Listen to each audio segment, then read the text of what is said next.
जो सफ़र की शुरुआत करते हैं वही मंजिल पार करते हैं। एक बार हौसला तो रख, एक बार हिम्मत तो बना। अरे रास्ते भी मुसाफिर का इंतज़ार करते हैं।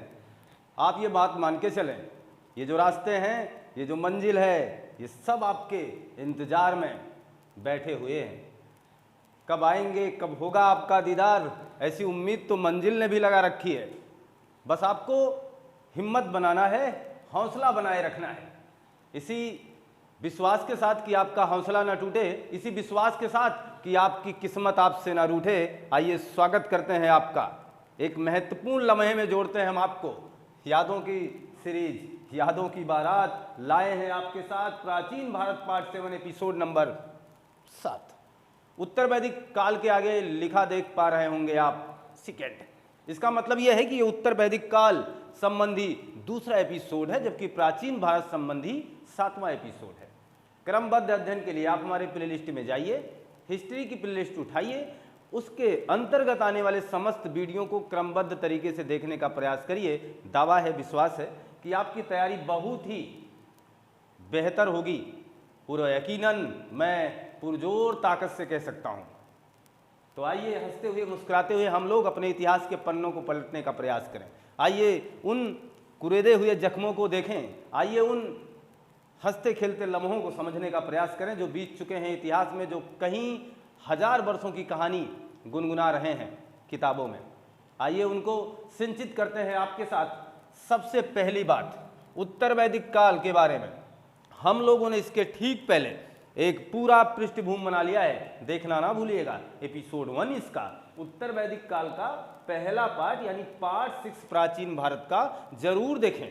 अब यहाँ ध्यान दीजिए, उत्तर वैदिक काल को यदि पूरी तरीके से समझना है तो हम लोग सबसे पहले इसके स्रोतों की बात करेंगे। आज हम कुछ भी एक्स्ट्रा नहीं कर रहे हैं, हम कुछ अलग नहीं करना चाह रहे, क्योंकि हम लोग इसके बारे में बहुत कुछ कर चुके हैं। इतनी जानकारी शुरू में ही इसलिए कर रहा हूँ, इसलिए प्रेषित कर रहा हूँ कि जिससे आप अपने अध्ययन को बेहतर कर सकें। आप बैठ जाएं, पीछे जाकर के पूरी आप प्लेलिस्ट को खोल करके ओपन करके वहाँ से आप पार्ट 6 का वीडियो जरूर देखें, फिर आपको उत्तर वैदिक काल ये सेकंड पूरी तरीके से समझ में आएगा। स्रोत की बात करें कि उत्तर वैदिक काल की जानकारी हमें कहाँ से मिल रही है, तो हम यहाँ सबसे पहले बात करेंगे यजुर्वेद की, यजुर्वेद, और दूसरी महत्वपूर्ण बात हम लेंगे सामवेद की, और तीसरी महत्वपूर्ण बात हम लेंगे अथर्ववेद की। जी हाँ, ये जो हमारे महत्वपूर्ण 3 वेद उल्लेखित किए जा चुके हैं, ये उत्तर वैदिक काल की भूमिका को बनाने का काम करते हैं। ऋग्वेद जिसने पूर्व वैदिक काल यानी वैदिक काल की शुरुआत की है। ऋग्वेद पहला वेद माना जाता है, सबसे बड़ा वेद माना जाता है, जिस ऋग्वैदिक काल के बारे में सब कुछ हम लोग जान चुके हैं। अच्छा, उत्तर वैदिक काल है क्या? उत्तर वैदिक काल का मतलब हुआ इस समय का जीवन कैसा था, इस समय लोग कैसे थे, यानी 1000 BC से लगाकर 600 BC तक लोगों का जीवन यापन कैसे रहा है, लोग कैसे रहते थे, क्या करते थे, इनकी सामाजिक पृष्ठभूमि क्या थी, ये किस तरीके की आर्थिक जीवन पर निर्भर थे, कौन सा ये पर्याय लेकर के अपने इस समाज में रह रहे थे। तो हम लोग इनके जीवन की बात कर रहे हैं कि इतने पुराने समय पहले मनुष्य क्या करता था, क्या था उसका जीवन, और कैसी विसंगतियों के साथ, कैसी परंपराओं के साथ उसने अपने आप को साधा हुआ था। और हम अगर ये बात जान जाएंगे तो हमें फिर इसे याद करने की आवश्यकता नहीं पड़ती है, इसलिए बहुत ही एकाग्रचित होकर के सुनने की जरूरत है, इतिहास को समझने की जरूरत है। देखिएगा, तो हम लोग बात कर रहे हैं कि अगर हम उत्तर वैदिक काल को जानना चाहेंगे तो यजुर्वेद और सामवेद और अथर्ववेद को बिल्कुल पहचान बनानी होगी इनसे। ये हमारे 3 महत्वपूर्ण वेद, जिनमें से देखिएगा यजुर्वेद, सामवेद और ऋग्वेद जो चला गया, इन तीनों वेदों को मिलाकर द्विज कहा गया, और इन्हें ही हम लोग क्या कहते हैं, वेद त्रयी कहते हैं। वेद त्रयी, अगर 3 वेदों की बात आए वेद त्रयी किसे कहते हैं, तो उसमें अथर्ववेद का कतई नाम मत लीजिएगा। अथर्ववेद वेद त्रयी में शामिल नहीं है। पहले 3 वेदों को क्रमशः वेद त्रयी कहा जाता है, कोई डाउट यहां तक नहीं होना चाहिए, ध्यान दीजिएगा। तो हम लोग अब बात करेंगे यजुर्वेद की। यजुर्वेद किसे कहेंगे, ये मान के लिए मंत्रों तथा बलि के समय, बलि का मतलब क्या है, अभी इस बात को भी बताना चाहूंगा। मंत्रों तथा बलि के समय समय किए जाने वाले नियमों का अनुपालन, किए जाने वाले नियमों का अनुपालन ही यजुर्वेद है। अनुपालन ही यजुर्वेद है, समझिएगा, अनुपालन ही यजुर्वेद है, यजुर्वेद है, समझिएगा। उन महत्वपूर्ण बातों को बताना चाहता हूं, उन महत्वपूर्ण बातों को आप तक शेयर करना चाहता हूं जो आपके एग्जाम में कभी ना कभी आए हुए हैं और आते भी रहेंगे। ये लम्हे हमें छोड़ने नहीं है। ध्यान दीजिए, हम बात करें मंत्रों तथा बलि के समय। मंत्र का मतलब समझ रहे हैं ना, कि मंत्र जैसे उच्चारित किए जाएंगे, मंत्र बोले जाएंगे, उनका एक नियम होगा ना। ऐसे थोड़ा कि आप जो मर्जी सो पढ़ लो, जो मर्जी सो बोल दो, उनका एक नियम होगा। वो नियम कहाँ मिलेंगे? यजुर्वेद में। वो नियम मिलेंगे कि आपको इसी नियमानुसार इनका अनुपालन करते हुए चलना है। ये नियम, ये बात कहाँ बोली जाएगी? यजुर्वेद में। यहाँ बलि दिया है। बलि का मतलब दान से समझना। उस समय आमजन, यानी आमजन जैसे हम लोग हैं, उस समय आमजन राजा को बलि दिया करते थे। कोई अपनी प्रिय वस्तु राजा को दे दिया करते थे। अब वो कुछ भी हो, कोई प्रिय वस्तु राजा को दे दिया उन्होंने। अब राजा उस वस्तु के बदले ये गारंटी देता था कि मैं आपकी सुरक्षा करूंगा। हमारी बात समझ गए? एक प्रकार से हम अपने डोनेशन देते थे, या ये कह दें कि एक प्रकार से हम अपनी सुरक्षा के लिए कुछ फीस अदा करते थे कि हम इस समाज में रहें और साकुशल जीवन यापन कर पाएं। ऐसी गारंटी के लिए, ऐसी व्यवस्था के लिए हम उस राजा के पास जाते थे और उसे बलि देते थे। क्लियर है? ऐसा नहीं कि मैं अपने गले को काट दूंगा, ऐसा नहीं था। कोई प्रिय वस्तु दान दी जाती थी। अब यहाँ देखिएगा, का अनुपालन ही यजुर्वेद है। या यहाँ देखिएगा, यज्ञों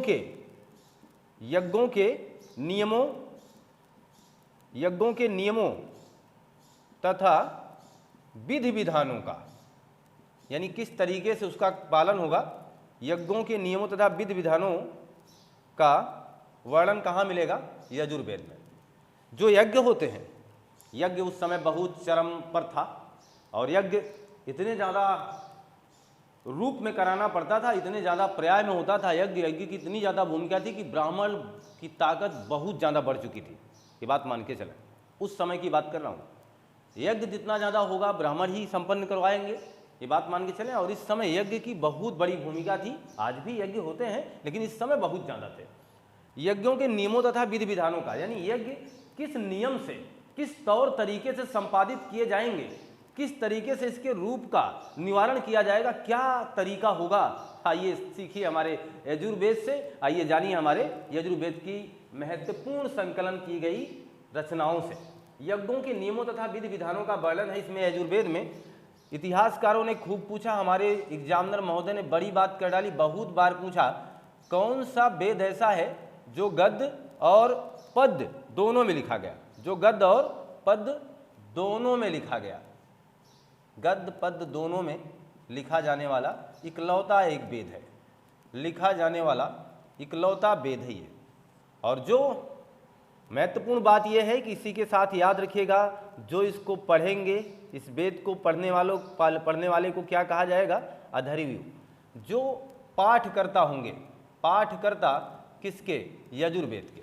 जैसे आपने किसका देखा था? ऋग्वेद का होर्त्री कहा था, उसी तरीके से यजुर्वेद के क्या हैं? अधर्वी हैं, जो यजुर्वेद के पाठ का यानी इसका उच्चारण करेंगे या इसके बारे में पढ़ पाएंगे। क्लियर है ना? तो हम लोग यजुर्वेद के बारे में जान चुके। यहाँ से प्रश्न कैसे एग्जामिनर पूछेगा, कौन सा वेद गद्य पद्य दोनों में लिखा गया? यज्ञ के नियमों तथा विधि विधानों का वर्णन कहाँ मिलेगा? यजुर्वेद में। मंत्रों तथा बलि के समय किए जाने वाले नियमों का अनुपालन किस वेद में लिखित है? तो यजुर्वेद में है। आइए समझते हैं अब हम लोग सामवेद के बारे में। साम का अर्थ होता है गान से। साम का अर्थ है गान से। देखिएगा, यज्ञ के समय, फिर से देखिए, मैं यज्ञ की बात कर रहा हूं क्योंकि यज्ञ सर्वोपरि था। यज्ञ के समय ऋचाओं का गान, ऋचाओं का मतलब होता है मंत्र से, मंत्रों का। ऋचाओं का गान ही क्या कहलाता था? गान ही सामवेद है। लीजिए, बहुत सरल कर रहा हूं मैं, इसलिए मैंने कहा कि मेरे साथ जुड़े लम्हे याद रखे जाएंगे, मेरी बात आपके दिल में हमेशा के लिए रहेगी, ऐसी कोशिश हमारी है और बनी रहेगी। देखिएगा, ये सरल भाषा में, अब उससे भी कहीं सरल भाषा में आपके सामने सामवेद आ चुका है। साम का मतलब गान। यज्ञ हुआ करते थे। जी हाँ, यज्ञों का क्या होता था, यज्ञ होंगे तो मंत्र पढ़े जाएंगे, मंत्र को ऋचाएं कहा गया, ऋचाओं का गान किया जाता था। मतलब एक बेहतरीन तरीके से उस गान को जो संपादित किया जा रहा है उसे सामवेद में उल्लिखित किया गया, और ये सामवेद ये बताता है, इस तरीके की बातें करता है। और सामवेद को जो पढ़ेगा ना उसको यहाँ लिख दे रहा हूँ मैं, उद्रार्थी कहा जाएगा। सामवेद का जो पाठ करता होगा इसे क्या कहेंगे आप, उद्रार्थी कहेंगे। कोई दिक्कत, ये चीज़ क्लियर है, कोई समस्या नहीं है। तो सामवेद से बस इतना, गाने बजाने वाला वेद कौन सा है, सामवेद। संगीत को समर्पित वेद कौन सा है, सामवेद, है ना। ये देखिएगा, ऋचाओं के गान का उल्लेख कहाँ मिलेगा, सामवेद में। यज्ञों के समय गान का उल्लेख कहाँ मिलता है, सामवेद में। तो एक बात तो याद हो जाए ना, तो फिर इसके बाद एग्जामिनर उस प्रारूप को चाहे जितनी प्रकार से हमसे पूछे, क्या दिक्कत है, ना जवाब देने में हमें कोई समस्या होने वाली है, ना फिर आपको समझने में कोई समस्या वाली बातें होंगी। अच्छा एक बात बताना, हम लोग ऋग्वेद की बात कर चुके, यजुर्वेद की बात कर चुके, सामवेद की बात कर चुके, कोई दिक्कत है क्या किसी को? मुझे लगता है नहीं होनी चाहिए, और नहीं है भी। देखिएगा, अथर्ववेद की बात हम अगर करें, अथर्ववेद जो कि सबसे बाद का वेद है, ध्यान दीजिएगा, सबसे बाद में आया ये। और ये चीज़ जो वेद सबसे बाद में आएगा उसके बारे में भी बहुत से महत्वपूर्ण, ये तो पहले से या तो लास्ट में अक्सर पूछे जाते हैं। अथर्ववेद इसका नाम इसलिए पड़ा है क्योंकि इसको लिखने वाले भी हैं अथर्वा ऋषि जी हैं, यानी इसके रचनाकार कौन है, अथर्वा ऋषि हैं। तो अथर्वा ऋषि का संबंध किस वेद से रहा, एग्जामिनर ऐसे ही प्रश्न पुटअप करेगा तो आप कहिए सर अथर्ववेद से संबंध रहा अथर्वा ऋषि का। एक वो भी था जमाना, एक ये भी है जमाना। उस जमाने में काम क्या था, आज तो जो पीछे पीछे दौड़ना पड़ता है ना आप लोगों को, और हकीकत में स्टूडेंट लाइफ में और या उस अवस्था में जब आप एक युवा अवस्था की भूमिका अदा कर रहे होते हैं अपने जीवन में, आपके रंगमंच पे अपना अभिनय कर रहे होते हैं, तो ऐसे में एक आपको सुंदर सी नायिका से मुलाकात आपकी होती है और आप उसके पीछे पीछे एक लट्टू की तरह भाग रहे होते हैं, और भागते भागते फिर आपको सफलता असफलता तो राम जाने, लेकिन मिलती कि नहीं मिलती, लेकिन फिर भी आपकी कोशिशें उस समय एकदम चरम पर होती हैं, और आप उस कोशिश के लिए पता नहीं क्या क्या करते हैं, बहुत कुछ कर जाते हैं उस कार्य के संपादन के लिए। लेकिन ऋग्वेद, अथर्ववेद ऐसी किसी बातों की मान्यता नहीं देता है। अथर्ववेद कहता है कन्याओं का जन्म ही दोष है। लीजिए, इस 4 बातों के साथ मैं जुड़ा रहता हूं हमेशा। कन्याओं के जन्म की निंदा की, कन्याओं के जन्म की निंदा की, अद्भुत बात है ये। और इससे ये पता चलता है कि इस समय ये वेद जब था, इस समय का जो आस पास का जो माहौल रहा होगा, इस वेद ने सबको अपनी तरफ आकर्षित किया होगा। आज भी देखिएगा, भ्रूण हत्या जैसे महत्वपूर्ण घिनौने कार्य हमारे देश में संपादित किए जाते हैं। तमाम ऐसे पुरुष, तमाम ऐसे पति पत्नी हैं जिन्होंने अपनी कोख से ये जानने के बाद कि पुत्री है तो उसका नष्ट कर दिया है, ये बात आपको पता है। तो ऐसे घिनौने संस्कृति, ऐसे कल्चर में अभी भी हम अपने संप्रदाय को समझते हैं कि ऊंचा काम कर रहे हैं। बहरहाल जाने दीजिए, जो भी ऐसी सोच है, जिनकी ऐसी सोच है, मैं उसकी कठोर निंदा करता हूं, और मुझे लगता है सबको निंदा करनी भी चाहिए। ऋग्वेद कहता है कि कन्याओं का जन्म, देखिए कन्याओं के जन्म की निंदा की तो हम लोग इस वेद की भी निंदा करने लगेंगे, लेकिन हमें करना क्या है, हमें इतिहास का काम करना है, हमें अपनी तैयारी को मेंटेन करना है। तो चलिए ठीक है, मैं आपको इसी, अब तक तो प्रेम की नज़रों से देखा हमने सबको, अब थोड़ा सा इनको घृणा की नज़र से देखेंगे, इसलिए हमें याद रहेंगे। सबसे घिनौना वेद है ये अथर्ववेद, ध्यान दीजिए।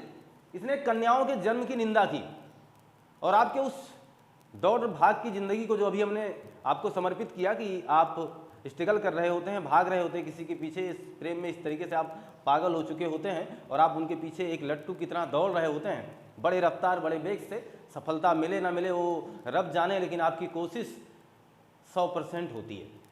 लेकिन अथर्ववेद उसको भी मान्यता नहीं देता। जब ये कन्या को मान्यता नहीं दे रहा तो फिर तो इसके अंदर प्यार नाम की कोई चीज़ नहीं होगी। इसने कहा, ए बाबा ये सब छोड़ो, जो कन्याओं की जन्म की निंदा है, मेरे अंदर एक बात और है, दम है मेरे अंदर। कोई भी कन्या हो, भागने की आवश्यकता नहीं है, मेरे अंदर वो पावर है, बस मैं कर लूँगा। लीजिए, वशीकरण मंत्र, ये कहाँ मिलेंगे आपको? यही है अथर्ववेद में। किसी को बस में करना हो ना, किसी को अपना बनाना हो, तो ऐसे मंत्रों का उल्लेख करना हो। बहरहाल ये मंत्र हमारे पास है नहीं, और हम इसे सार्वजनिक कैसे कर पाएंगे, मेरे पास है भी नहीं। ये आप किसी विशेष प्रकार के आप वो जानकार लोगों से मिलें और जो उन्हें अथर्ववेद का ज्ञान हो वो अथर्ववेद के इस वशीकरण मंत्र का आपको दे पाए। वशीकरण मंत्र ये मिला कहाँ? अथर्ववेद में। अथर्ववेद ऐसे ही नहीं घिनौना मैंने इसे कहा, यहाँ देखिए जादू है, हमारे बचपन में खूब मशहूर रहा, टोना है। जादू टोने की बात कहाँ होगी? यहीं होगी। और विभिन्न प्रकार के उपचारात्मक चीज़ों की भी बात यहीं की गई है। ये तो बेहतर रहा थोड़ी जगह, भाई जो बुरा है हर जगह बुरा नहीं रहेगा, थोड़ा सा इसके अंदर कुछ और भी खूबियाँ हैं, उपचारात्मक चीज़ों की बात यहाँ की गई है। हम आपसे जुड़े रहे मुखातिब हैं, अभी भी ये बात चल रही है, सिलसिला चल रहा है और मुझे लगता है कि आपको मज़ा आने लगा होगा। तो अथर्वा ऋषि की महत्वपूर्ण रचना अथर्ववेद ने कन्याओं के जन्म की निंदा की है। इसने वशीकरण, जादू टोना जैसे मंत्रों का भरमार रहा, ये उसके लिए जाना गया ये वेद। ध्यान दीजिएगा, यहाँ अगर हम बात करें इसी अथर्ववेद में एक स्टार क्वेश्चन है, सभा और समिति। सभा और समिति को प्रजापति की, सभा समिति को प्रजापति की पुत्रियां कहा गया है। सभा समिति याद आया? अगर आप इतिहास शुरू से देख रहे हैं, कहा गया है, कहा गया है। अगर आप शुरू से देख रहे हैं तो ऋग्वेद में हमने कहा सभा, समिति, विदत, तीन संस्थाएं थी, तीन संस्थाएं थी, सभा, समिति, विदत।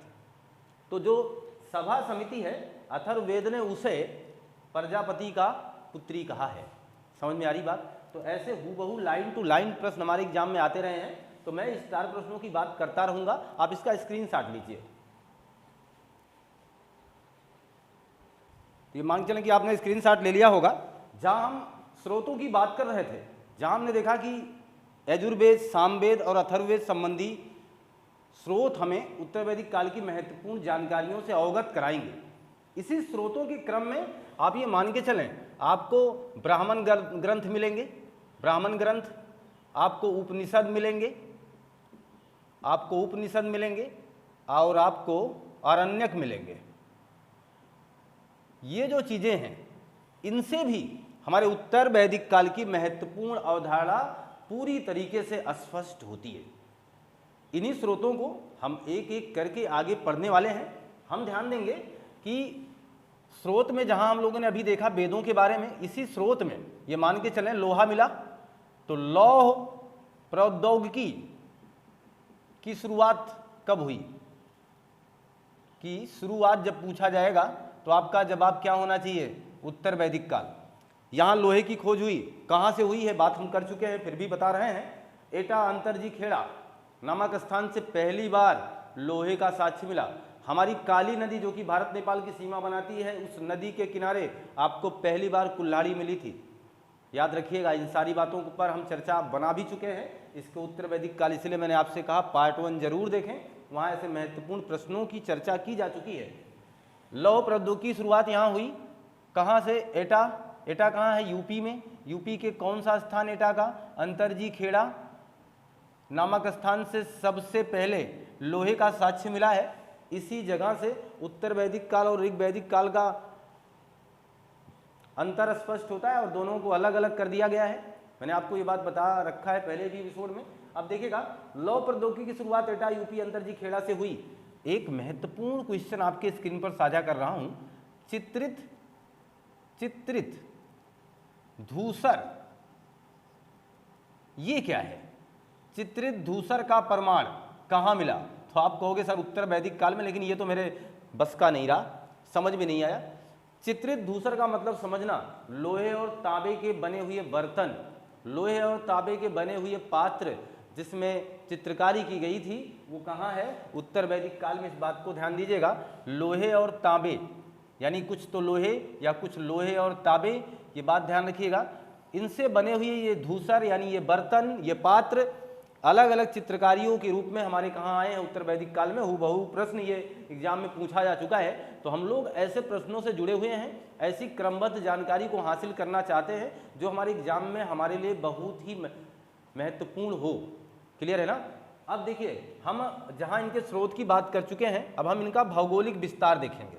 इसीलिए मैं क्रम से उत्तर वैदिक काल का भौगोलिक विस्तार का मतलब क्या हुआ कि हमारा उत्तर वैदिक काल कहाँ से कहाँ तक फैला हुआ था। इसी बीच एक छोटा सा ब्रेक लेते हैं। ब्रेक का मतलब ये है थोड़ी सी बात और करते हैं, पुराणों पर चर्चा कर लेते हैं।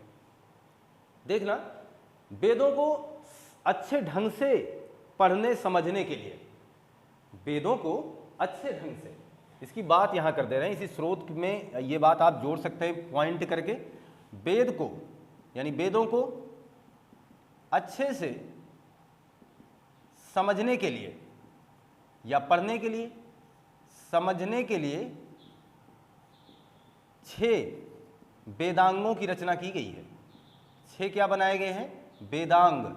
6 वेदांग की रचना की गई है। और ये प्रश्न कई बार एग्जाम में आ चुका है कि वेदों को, वेद तो 4 हैं लेकिन वेदांग कितने हैं? वेद 4 हैं पर वेदांग 6 हैं। और वेदांग किसे कहते हैं? वेदों के अंग हैं। वेदों के अंग ये इस तरीके से माने गए हैं कि किसी वेद को अच्छे ढंग से, सहज ढंग से, सरल ढंग से समझने के लिए हमें जरूरी किसका है? हमें जरूरत किसकी है? वेदांग की है। जी हाँ, इसमें क्या होगा? शिक्षा, कल्प, निरुक्त, व्याकरण, शिक्षा, कल्प, निरुक्त, व्याकरण और आपका हो जाएगा छंद।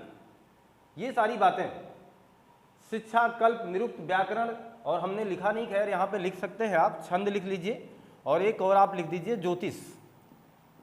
ये चीज़ें और आप क्रम से देख पाएंगे 1 2 3 4 5 और 6 करके हैं।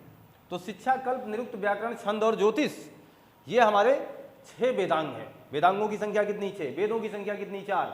वेदांग है क्या? अस्पष्ट है आपके सामने, देखिएगा। यही हम बात कर देते हैं पुराणों की भी। अच्छा, पुराणों की बात करेंगे तो क्या बताओगे आप? हमारे पुराण कितने हैं? पुराणों की संख्या 18 है। ये है संख्या, पुराणों की संख्या 18 याद रखिएगा। प्राचीन पुराण कौन सा है? ये पूछा गया एग्जाम में।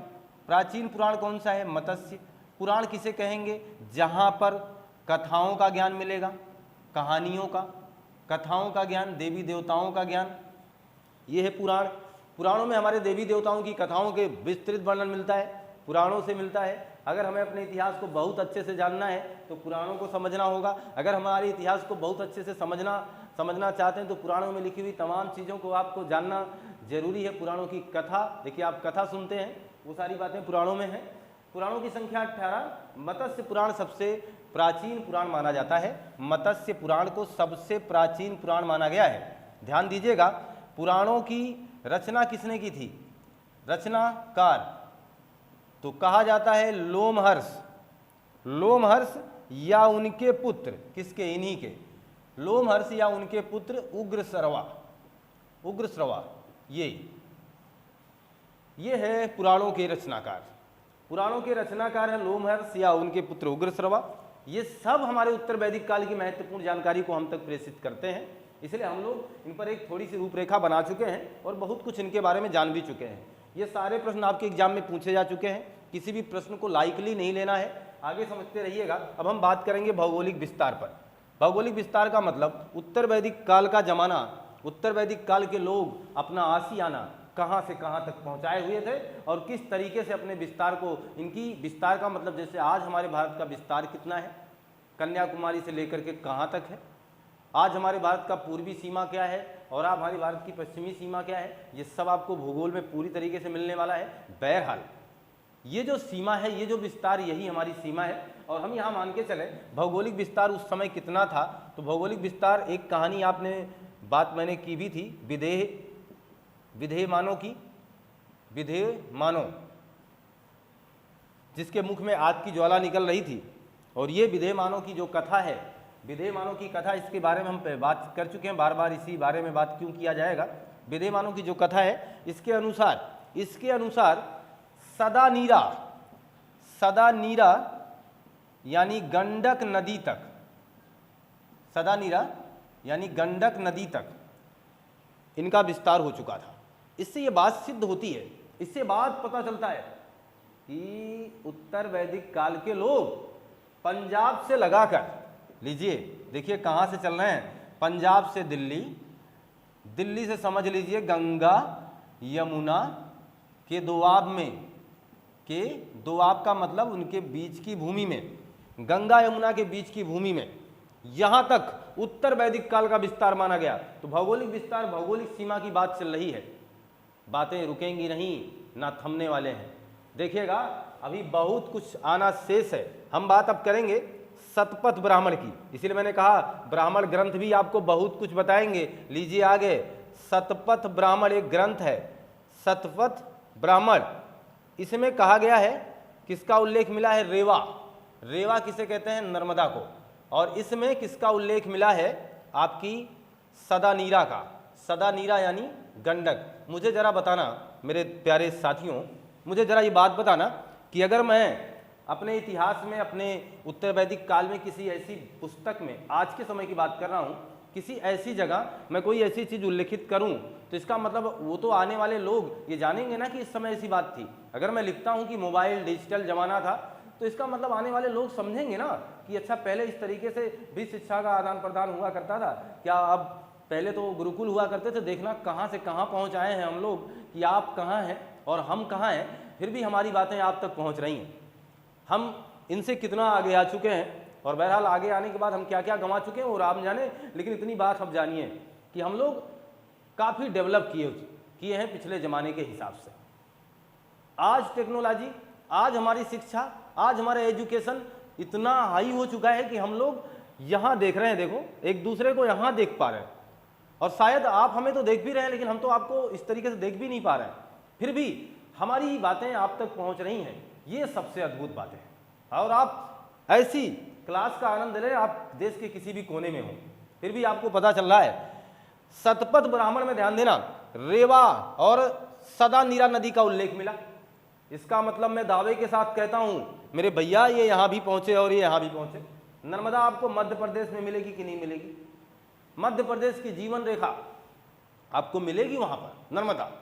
नर्मदा जो कि काफ़ी पूजनीय है। मैं आपके इसी इतिहास के झरोखे में एक एक नदियों की अद्भुत कहानी बताऊंगा, अद्भुत। देखिएगा, तो नर्मदा नदी का उल्लेख मिला है, इससे पता चलता है कि ये लोग वहाँ तक भी पहुँचे। और सदानीरा का उल्लेख मिला, इसका मतलब ये पूरब तक पहुँचे। सदानीरा यानी हमारी गंगा नदी के पास पहुँचे, उसकी सहायक नदी के पास पहुँचे। इसका मतलब इनकी सीमा कुछ इस तरीके से रही।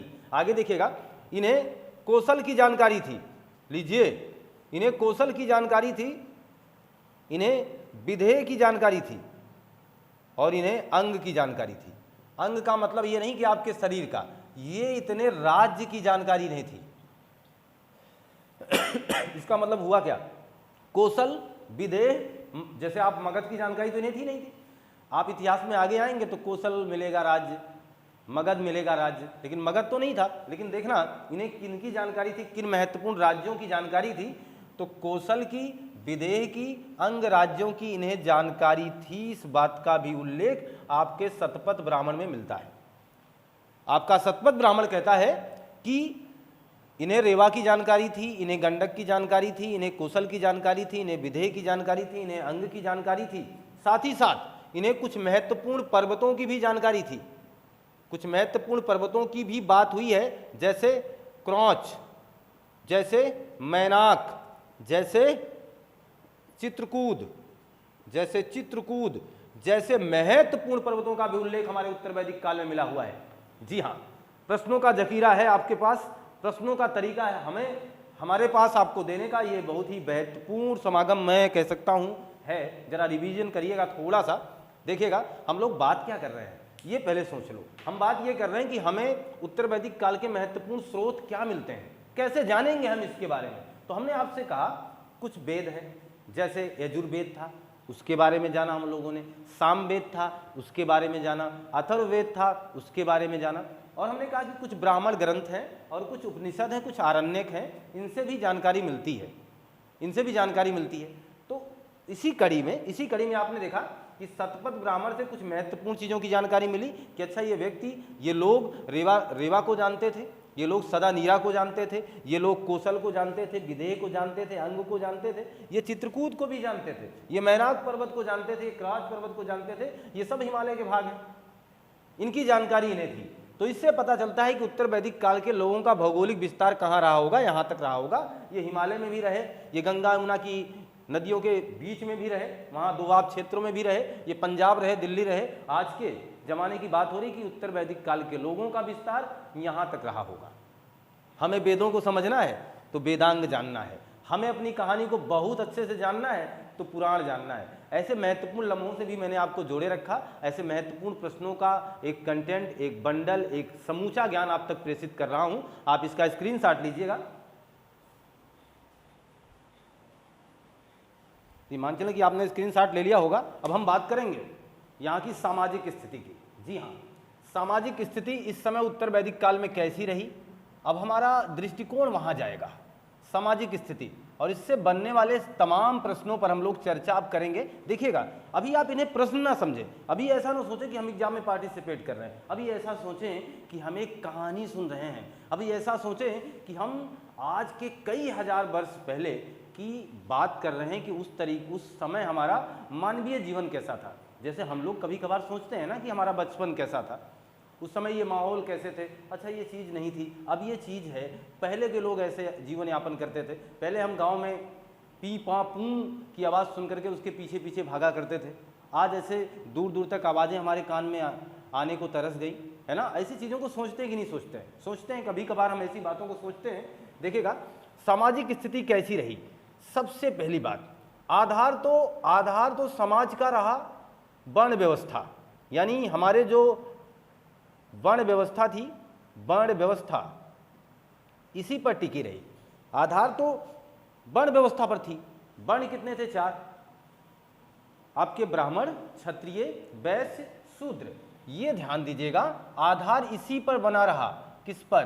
ब्राह्मण पर, क्षत्रिय पर, वैश्य पर और शूद्र पर, जिस पर हम लोग कई बार चर्चा कर चुके हैं कि कौन किसका क्या काम था। अभी इस पर भी बहस होती रहेगी। देखिएगा, जब आप देखेंगे ऐतरेय ब्राह्मण ग्रंथ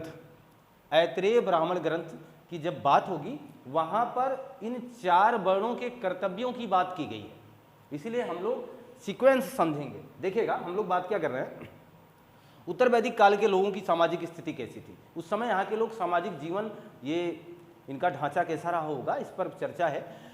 तो यहाँ के लोग वर्ण व्यवस्था पर पूरी तरीके से निर्भर थे।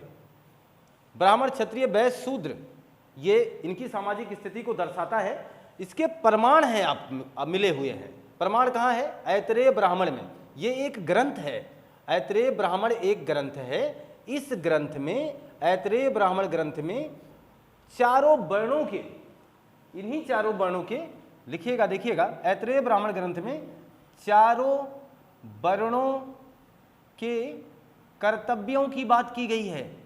कर्तव्यों की बात की गई है। एग्जामिनर पहली बात तो यहीं से प्रश्न कर लेगा, बात की गई है। आप बताइए, वो कहेंगे कि चारों वर्णों की बात कहाँ की गई है, तो आपका सीधा सीधा मसला है ऐतरेय ब्राह्मण में। ऐतरेय ब्राह्मण में चारों वर्णों की बात की गई है। चारों वर्णों की बात तो की गई है, साथ ही साथ उनके कर्तव्यों की बात की गई है। ये 4 वर्ण तो आपको ऋग्वैदिक काल में भी मिले हैं, लेकिन इनके कर्तव्य की बात कहाँ की गई है? इनके कर्तव्यों की बात ऐतरेय ब्राह्मण में की गई है।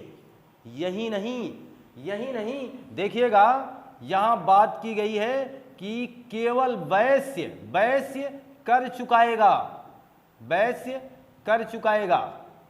लीजिए, क्या और सभी लोग मजा इसका उठाएंगे? कितना आसान है इतिहास को समझना। वैश्य कर चुकाएगा, बात कहाँ बोली गई है? ऐतरेय ब्राह्मण में।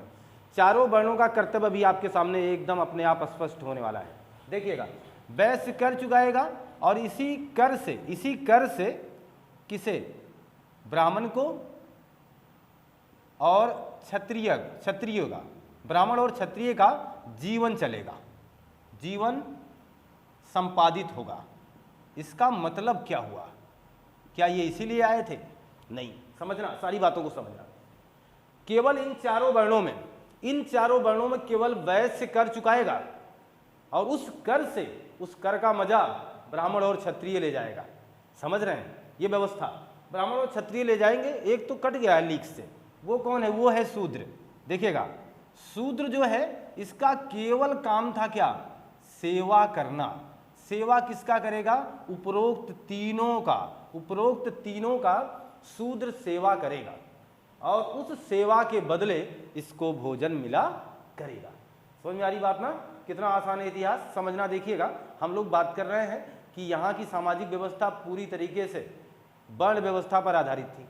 वर्ण व्यवस्था कितनी है? 4 हैं। उन चारों का उल्लेख कहाँ मिला? ऐतरेय ब्राह्मण में। ऐतरेय ब्राह्मण कहता क्या है? ये ग्रंथ है, ये कहता है कि केवल वैश्य कर चुकाएगा, क्षत्रिय और ब्राह्मण मजा उठाएंगे, शूद्र सेवा करेगा, अपने कर्तव्यों का यानी अपने कर्मों का फल ले जाएगा, जितना वो काम करेगा उसको उतना पैसा यानी उतना उसको जो भी लाभ कह सकते हैं मिल जाएगा। ये सारी व्यवस्था थी। आगे देखिएगा, ब्राह्मण का काम क्या था? ज्ञान देना। क्षत्रिय का काम किससे जुड़ा रहा? रक्षा करने से। वैश्य का काम किससे जुड़ा रहा? व्यापार करने से। शूद्र का काम किससे जुड़ा रहा? सेवा करने से। ये हमारे इतिहास की महत्वपूर्ण जानकारियों में से एक है। इसी पर इसका भी उत्तर वैदिक काल का भी सामाजिक ढांचा बुना गया था। सामाजिक ढांचा उत्तर वैदिक काल का कुछ इसी तरीके से था। यहाँ का जो भी सामाजिक क्रियाकलाप हमारे सामने प्रदर्शित हो पा रहे हैं, पूरा ढांचा, पूरा क्रियाकलाप इसी तरीके से था। आगे समझेंगे हम लोग। अब देखिएगा, जरा ध्यान से समझिएगा। इतने होने के बाद आगे चल करके क्या हुआ? मामला थोड़ा सा बदलता है। अब कर्म पर आधारित नहीं होकर के, कर्म पर आधारित नहीं होकर के जातिगत मामला बढ़ा। जाति पर आधारित हुआ समाज, जाति पर आधारित समाज विकसित हुआ। समाज विकसित हुआ। ध्यान दीजिएगा, महत्वपूर्ण अंतर चल रहा है। ऋग वैदिक काल का जो समाज था, ऋग वैदिक काल का जो समाज था वो कैसा था? ऋग वैदिक काल का समाज जो था वो कर्म पर आधारित था। लेकिन अब क्या है? अब जो उत्तर वैदिक काल पढ़ रहे हो आप, वो जाति पर आधारित है। यानी कर्मों के आधार पर आपकी जातियां बना दी गई। समझ रहे हैं?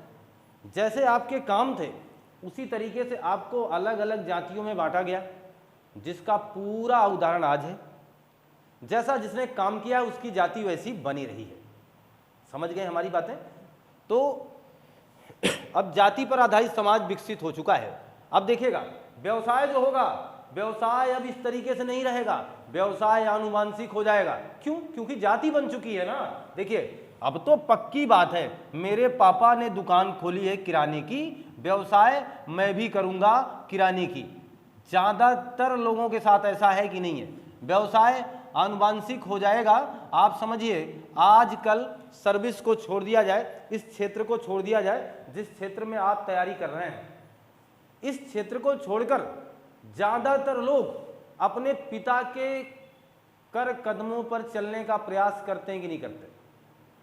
जितने व्यापारी वर्ग हैं, जितने इस तरीके से व्यापार से जुड़े रहे लोग हैं, वो सब अपने बच्चे को व्यापार में ले जाते हैं कि नहीं ले जाते हैं?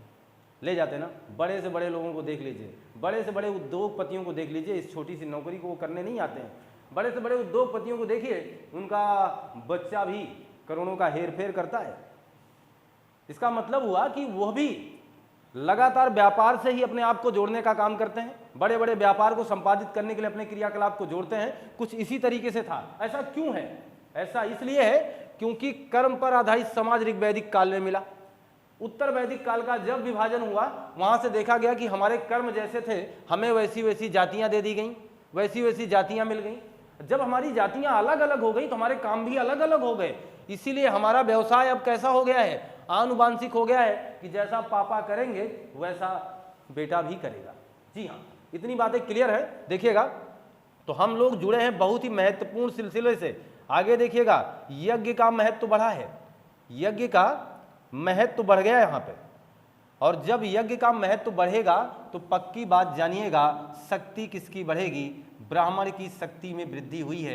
एक बात ध्यान देना, ऋग वैदिक काल में भी ब्राह्मण सर्वोपरि था, ब्राह्मण की शक्ति में वृद्धि। आज भी ब्राह्मण सर्वोपरि हैं, आज भी उच्च पोजीशन पर स्थापित है, इसमें कोई दो राय नहीं है। यहां समझना केवल हमें आपको यह है कि ब्राह्मण की शक्ति में वृद्धि अब हो रही है। पहले इतनी ताकत नहीं रही होगी, लेकिन अब बढ़ रही है, क्योंकि अब यज्ञ का काम ज्यादा हो रहा है, इसलिए ब्राह्मण की शक्ति में क्या हो रही है? वृद्धि हो रही है। देखिएगा, समाज कितने बेहतरीन मंच को संचालित कर रहा है। यहां देखिएगा, मैंने पहले भी बात कर लिया है, इसके पहले वाले एपिसोड में ब्राह्मण को कहा गया है ए ही, ब्राह्मण के लिए ए ही, क्षत्रिय के लिए आग ही, और वैश्य के लिए आद्रो और शूद्र के लिए आधो जैसे शब्दों का उल्लेख किया है। एही का मतलब होता है आइए, आगही का मतलब होता है आओ, आद्रव का मतलब होता है जल्दी आओ, और आधो का मतलब होता है दौड़ कर आओ। समाज आपको बता चुका ये कि कैसी किसकी स्थिति थी, किसको कितना सम्मान मिला था। देखिए, ब्राह्मण के लिए आइए जैसे सम्मान सूचक शब्दों का प्रयोग किया गया, क्षत्रिय के लिए थोड़ा सा गिरावट आई, आओ जैसे शब्दों का प्रयोग किया, वैश्य के लिए और गिरावट आई, जल्दी आओ, और शूद्र को तो फिर दौड़ कर आओ जैसी महत्वपूर्ण अवधारणा से जोड़ा गया। इसका मतलब इस तरीके की सामाजिक स्थिति, सामाजिक वो ताना बाना बना रहा, और जो भी ढांचा हम आपके सामने रख पा रहे हैं बहुत ही महत्वपूर्ण है। इन सब चीज़ों पर आपकी जिम्मेवारी बनती है। देखिएगा, हम बात करेंगे चारों वर्णों की, तो बात हम कर चुके हैं। संस्कार तो 16 थे भाई, संस्कार 16 थे। मैं संस्कारों की चर्चा कर चुका हूं, मैं संस्कारों की चर्चा कर चुका हूं। अगर आप पूरा इतिहास सही अच्छे मनोवेग से समझना चाहते हैं तो पार्टों को क्रम से लीजिए। ये 7 है, 5 देखिए, 5 देखेंगे पूरा संस्कार मिलेगा, पूरा 16 श्रृंगार मिलेगा और पूरा 16 संस्कार मिलेगा। प्लेलिस्ट उठाइए, हिस्ट्री की प्लेलिस्ट में जाइए और आपको वहां देखेगा 16 संस्कार और 16 श्रृंगार, दोनों से मैंने अवगत कराया है, कहीं जाने की जरूरत नहीं है। देखिएगा, तो इसलिए मैं उस पर अब पुनः बात नहीं करूंगा। संस्कार 16 हैं, संस्कार 16 हैं, परंतु ध्यान देना, उपनयन संस्कार, उपनयन संस्कार बहुत फेमस रहा, इसे जनेऊ संस्कार भी कहते हैं। उपनयन संस्कार स्त्रियों का वर्जित, स्त्रियों का वर्जित हो गया, यानी स्त्रियों को रोक दिया गया। शूद्र तो पहले से भी वर्जित थे, शूद्र वर्जित है पहले से भी, ध्यान देना। ऋग वैदिक काल में भी शूद्रों का उपनयन संस्कार नहीं हुआ है, लेकिन ऋग वैदिक काल में स्त्रियों को उपनयन संस्कार की छूट थी, वो चाहे तो उपनयन संस्कार करवा सकती थी, लेकिन उत्तर वैदिक काल ने इसे पूरी तरीके से वर्जित कर दिया। उत्तर वैदिक काल ने उपनयन संस्कार पर रोक लगा दिया, कहा स्त्रियों का उपनयन संस्कार नहीं होगा।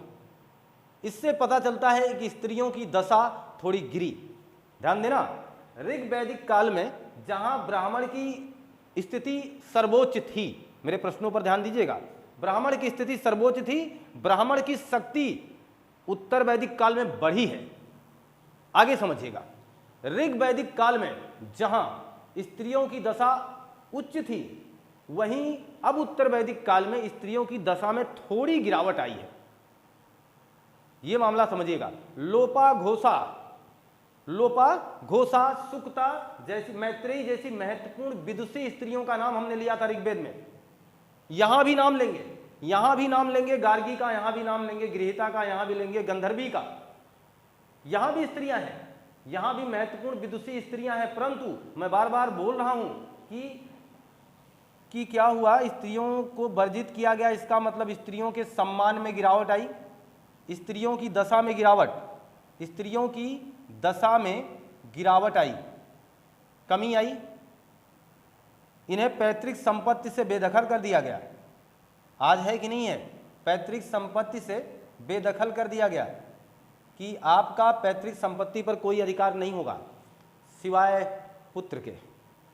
सारा मामला दे दिया गया किसे, पुत्र को। महिलाओं की विदाई हो जाया करती थी शादी होने के बाद, उन्हें आज जो परंपरा है, जाने के बाद पूरे इस अपने मायके से, अपने इस जिसे वो कभी घर कहा करती थी, अब उनके मुख से वो मायका निकलता है। ऐसी महत्वपूर्ण भावुक बातें हैं। बहरहाल वो चली जाती हैं सब कुछ छोड़ करके जहाँ उनका अधिकार होना चाहिए था। ऋग वैदिक काल में उनका अधिकार था, लेकिन यहाँ देखिएगा उत्तर वैदिक काल में पैतृक संपत्ति से उन्हें बेदखल कर दिया गया। इसका मतलब गिरावट आई कि नहीं आई, आई ना। इन्हें देखिएगा, इन्हें सभा में जाने से वर्जित कर दिया गया, सभा में जाने से वर्जित कर दिया गया, जबकि ऋग वैदिक काल में था, यही मैं बात कर रहा हूं, सभा में जाने से वर्जित किया गया, सभा में जाने से वर्जित किया गया। इस बात को ध्यान दीजिएगा। ये चीजें जो मैं आपके सामने रख रहा हूं बहुत ही महत्वपूर्ण है, स्टार बातों के साथ जुड़ा हूं, स्टार बातों को शेयर कर रहा हूं। आप इसका स्क्रीनशॉट लीजिए।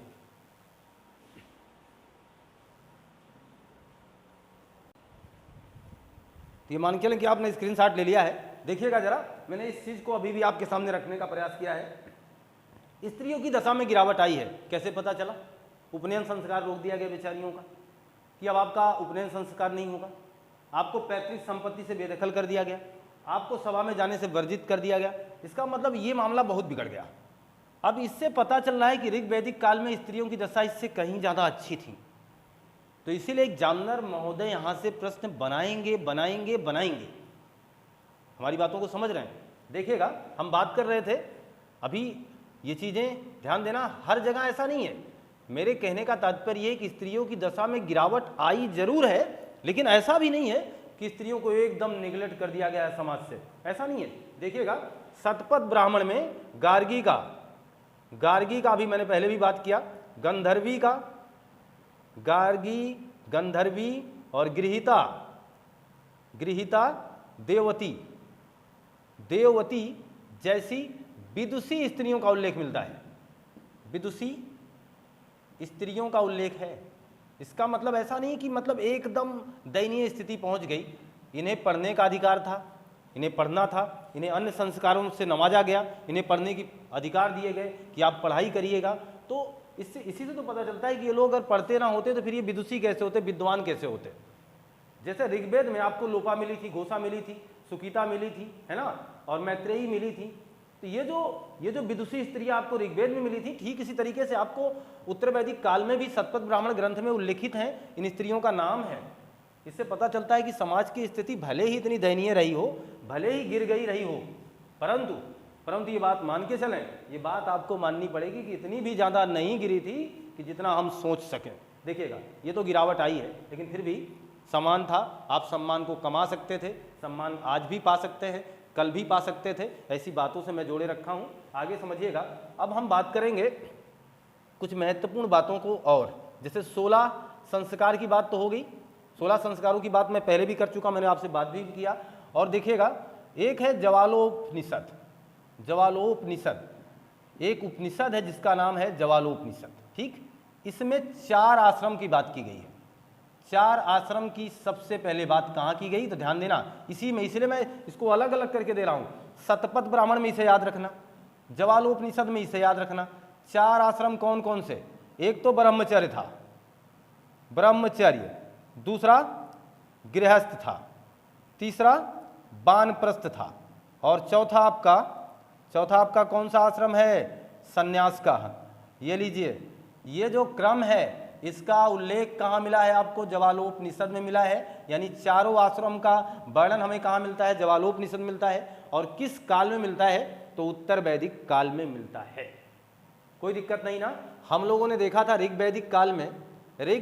वैदिक काल में हम लोगों ने देखा था कि हमें अनुलोम विवाह और प्रतिलोम विवाह जैसे 2 आकर्षक विवाह का सुझाव दिया गया था। यानी 2 ऐसे महत्वपूर्ण विवाह की बात की गई थी, एक अनुलोम विवाह, एक प्रतिलोम विवाह। अनुलोम का मतलब क्या था? यहाँ था उच्च कुल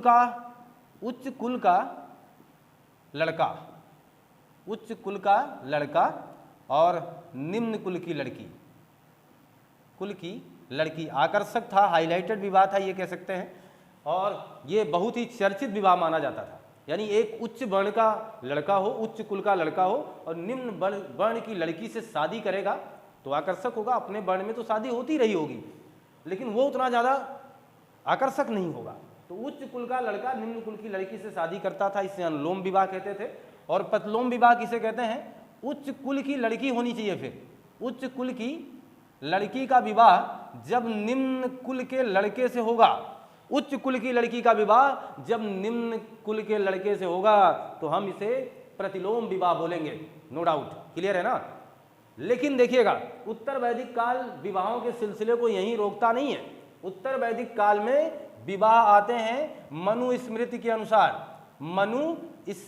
अनुसार, क्योंकि मनु को सबसे पहला आदमी माना गया, मनु को सबसे पहला देवता माना गया। हमारे उत्तर वैदिक काल में इन्हीं मनु के दिए गए निर्देशों का यथावत पालन किया गया। तो मनु स्मृति के अनुसार हमारे विवाहों के प्रकार कितने थे? 8, यानी 8 प्रकार के विवाह हम लोगों ने किए, जिसमें 4 विवाह प्रशंसनीय थी और 4 विवाह कैसे थे? निंदनीय थे। प्रशंसनीय विवाह और निंदनीय विवाहों की चर्चा हम लोग कर चुके हैं। आप प्ले लिस्ट को देखिएगा। हमने विवाह के लिए अभी हाल फिलहाल इसके ठीक पहले वाली कंटेंट में मैंने आपको विवाह प्रोवाइड कराया है। हमारी स्थिति, हमारा विवाह, हमारा समाज, जो भी था, जिसमें हमने लिखा कि हमारे विवाह और उस समय की बातें, एक टाइटल करके आया हुआ है। आप अपने प्ले लिस्ट को खोलिए और उसमें देखिएगा हमारे विवाह, और वहाँ ऊपर लिखा हुआ होगा प्राचीन काल में। फिर इसके बाद नीचे है हमारे विवाह, हमारे विवाह है। तो आप ध्यान दीजिएगा, तो हमारे विवाह के बारे में हम लोगों ने बात की है। तो मनुस्मृति में 8 प्रकार के विवाहों का उल्लेख है, उसमें से 4 प्रशंसनीय विवाहों की बात की गई है, 4 निंदनीय विवाहों की बात की गई है। मैं पुनः इस बात पर चर्चा करूं इसके पहले मैंने आपसे कहा कि आप प्लेलिस्ट में देख सकते हैं और इसे देख करके अपनी नोटबुक पर जरूर उतारने का प्रयास करें। प्लेलिस्ट में जाइएगा और आप वहां पर, इसके लिए मैंने किसी पार्ट का सहारा नहीं लिया है, वहां सीधी बात एक छोटे से कंटेंट में मैंने केवल इतना कहा है कि प्राचीन समय में हमारे विवाह कैसे हुआ करते थे, इसलिए उस प्राचीन विवाह को यहीं से जोड़ दे रहा हूं। तो हमारे साथ जुड़े हुए सभी स्टूडेंट्स, साथी, ये मान के चलें कि आपको इस बात के बारे में भी चर्चा मैं कर चुका हूं, अतएव आप पीछे जाकर के आप इसे देखने का प्रयास करें। आप इसका स्क्रीनशॉट ले लीजिए। तो हम ये मान के चलते हैं कि सारे कंटेंट, सारे लम्हे, सारी चीज़ें, आज की जो बातें हुई हमारी आपके बीच में, उन सारी बातों पर अब आप विवाह सीरीज देखना मत भूलिएगा। विवाह जरूर देखिएगा, हमारे विवाह जरूर देखिएगा, हमारे विवाह, प्राचीन काल से आज तक हमारे विवाह, हमारी शादियाँ, हमारे विवाह किस तरीके से हुआ करते थे, हमारी स्त्रियों की दशा उस समय कैसी थी और किस किस प्रकार के विवाह हमारे समाज में दर्शाए गए थे, उस पर चर्चा मैं कर चुका हूँ। तो देखना मत भूलिएगा हमारे विवाह। और अगर ये कंटेंट अच्छा लगा है, लाइक शेयर सब्सक्राइब तो आपका बनता है, जरूर जोड़ें अपने दोस्तों को, ज़्यादा से ज़्यादा दोस्तों को जोड़ने का प्रयास करें। अभी तो आपके चैनल ने केवल मात्र अभी लड़ना शुरू किया है, आपके साथ आपके विश्वास पर हमें खरा उतरना है, और भी मेहनत और भी शिद्दत के साथ हमें पेश आना है। आप जोड़ते रहिए, लाइक शेयर सब्सक्राइब करना मत भूलिएगा, पढ़ते रहिए, मस्त रहिए, खुशहाल रहिए। मिलते हैं हम आपसे नए कंटेंट में। आपका दिन शुभ हो, आपको बहुत बहुत धन्यवाद।